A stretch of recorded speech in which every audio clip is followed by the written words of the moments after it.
Salut tout le monde.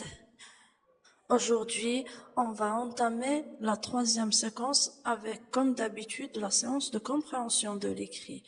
Et on va travailler aussi sur le texte du manuel. Lunja, la fille du roi. Voilà donc, le titre, comme je viens de le dire, c'est Lunja, la fille du roi. Alors, Lunja, comme on le sait, c'est un personnage imaginaire qu'on trouve souvent dans les contes algériens. Et qu'est-ce qu'on voit maintenant sur la photo? Sur l'image, il y a une jolie princesse qui représente probablement Lunja.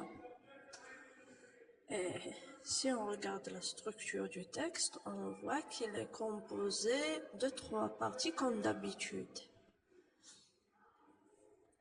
Donc, on va lire ensemble le texte. Il était une fois un royaume gouverné par un roi sévère qui n'avait pour famille que sa fille Lunja, qu'il aimait plus que tout au monde. Lunja était si belle et si charmante que les prétendants se bousculaient aux portes du palais. Un jour, un bûcheron vint demander sa main. Lunja voulut l'épouser, mais le roi refusa. Il voulait la marier à un prince. Quelques années plus tard, le royaume fut menacé par un terrible monstre qui ravageait tout sur son passage. Tous les guerriers furent mobilisés, mais aucun ne réussit à le tuer. Le roi promit une récompense à celui qui débarrasserait le royaume de ce danger. Le jeune bûcheron qui avait demandé la main de Lunja s'attaqua plusieurs reprises à ce danger, mais sans succès. Nullement découragé, il alla demander conseil à une fée. Celle-ci lui montra le point faible du monstre. Un soir, au coucher du soleil, le jeune homme pénétra dans la grotte du monstre sans faire de bruit, et d'un grand coup de hache lui coupa la queue. Le monstre poussa un grand cri, mais ne put rien faire, car il ne voyait pas dans l'obscurité. Le héros l'acheva sans difficulté et revint chez le roi pour lui annoncer la mort de ce dangereux animal. Le roi tint sa promesse et accorda la main de sa fille à ce héros. Tous les habitants étaient heureux et furent invités à la grande cérémonie qui dura 7 jours et 7 nuits. À partir de ce jour, tout le royaume vécut dans la paix et le bonheur. On a terminé le texte. Maintenant, on va poser quelques questions de compréhension pour le mieux comprendre. Quels sont donc les personnages de ce texte? On a le jeune bûcheron, le roi et sa fille Lunja. On a aussi un personnage malveillant. C'est un personnage méchant. C'est le monstre. Où vivait Lunja et son le roi? Ils vivaient dans un royaume. Comment était le roi? Il était sévère. Que veut dire sévère? Sévère veut dire qu'il est sérieux. Sévère veut dire sérieux. Ce roi sévère, est-ce qu'il avait une femme? Non, il n'avait pas de femme, parce que on a dit il n'avait pour famille que sa fille Lunja, donc il n'avait personne sauf sa fille. Il vivait avec sa fille dans son château. Comment était sa fille Lunja? Elle était belle et charmante. Alors, charmante et belle, ce sont des synonymes.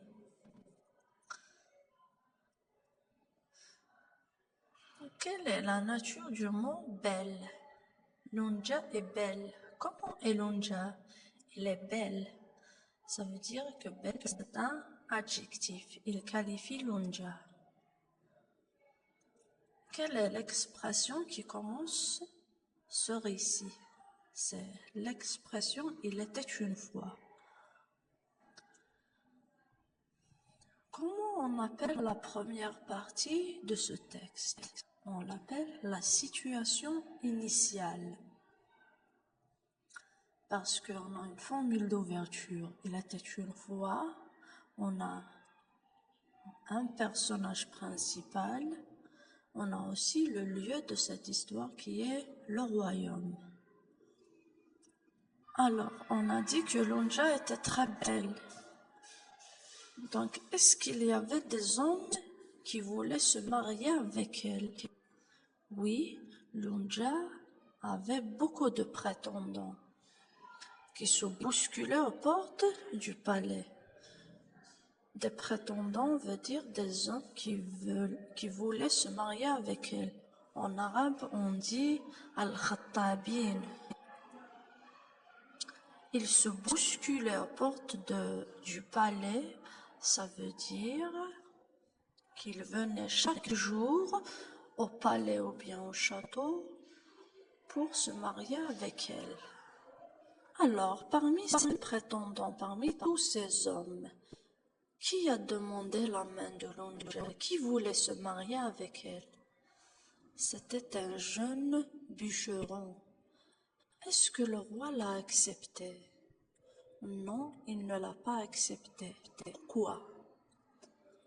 Parce que il voulait que sa fille se marie avec un prince.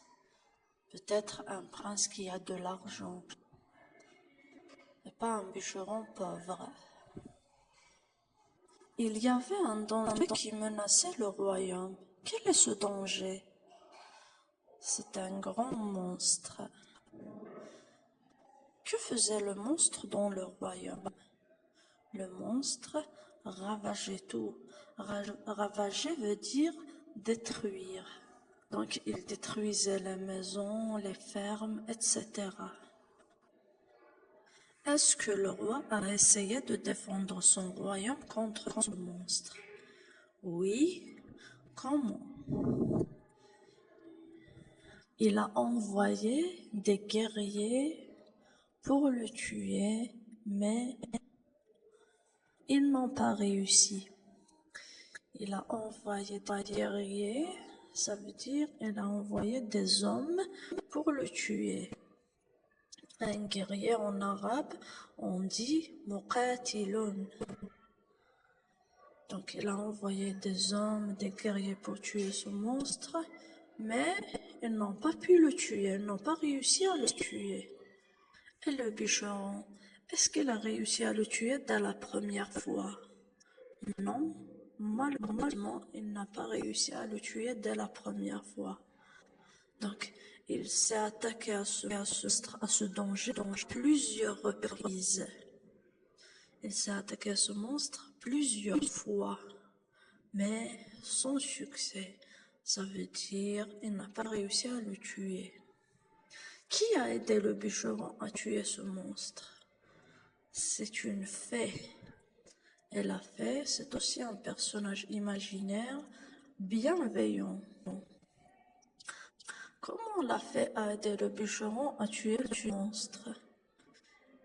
Elle a aidé en lui montrant le point faible du monstre.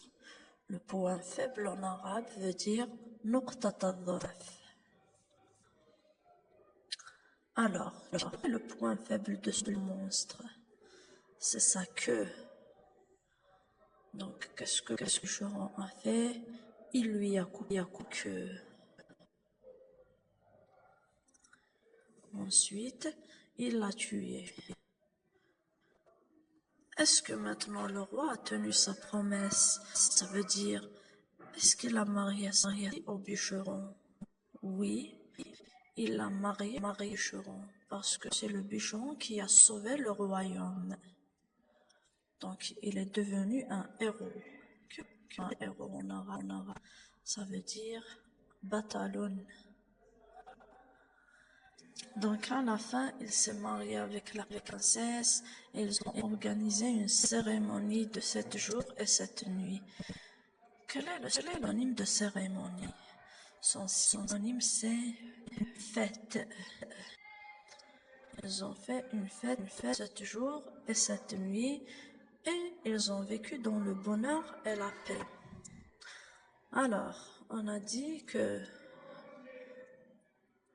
la situation initiale de ce conte, c'est le premier paragraphe dans lequel il y a une formule d'ouverture, le personnage principal et le lieu de l'histoire. Comment on appelle maintenant la deuxième partie? La deuxième partie, on l'appelle la suite d'un conte.